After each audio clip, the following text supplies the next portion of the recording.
You know, I was going to talk about gaming yesterday because Jeremy from the Quartering, great guy, by the way. If you don't know his channel, you should check it out. He had a video about how because of Cyberpunk and their issues with a couple of their songs, not having copyright issues, some people were getting hit and getting in trouble for streaming. And man, they had the book thrown at them.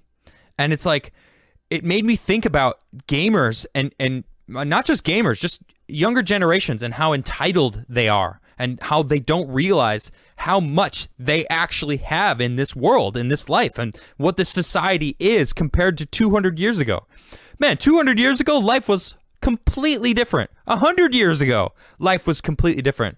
50 years ago, life was completely different. Yeah, think about that. 50 years. That's not even that long ago. My life from when I was a child to now is completely different.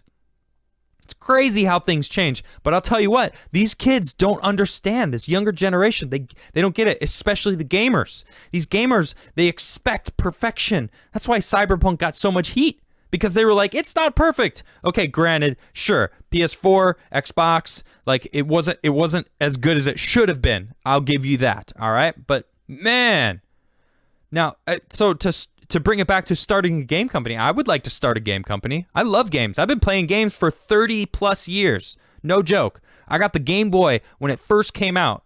The original Game Boy, the brick. I still got it. My original Game Boy. I've had it for 30 years. I've been a gamer. I love games. I love gaming. I still game with my buddies. I love it. I got the PS5 right behind me. You know, but to start a video game company, it sounds great on paper. But man, if you do something wrong, people are gonna rip you down. Like I just, it's crazy. I've seen it. I played Pixel Starships for a while. It's a mobile game. Awesome Starship MMO spaceship management game. It's an awesome game.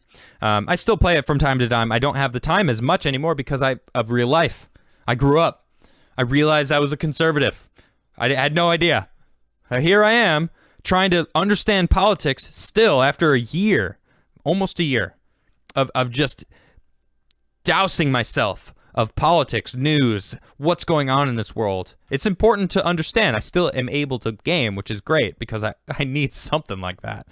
But man, starting a game company, I mean, it sounds good, but you know, all it takes is that one person on your team where it spins a little too far, because you've got these game companies that are trying to do that. They're trying to go woke, but I obviously you're not trying to go woke. You're trying to instill actual values.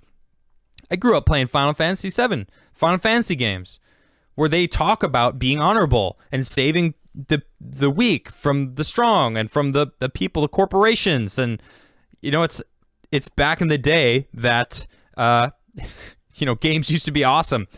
Now it's all graphics. The gameplay is missing. It's very rare to find a really good game that captures everything.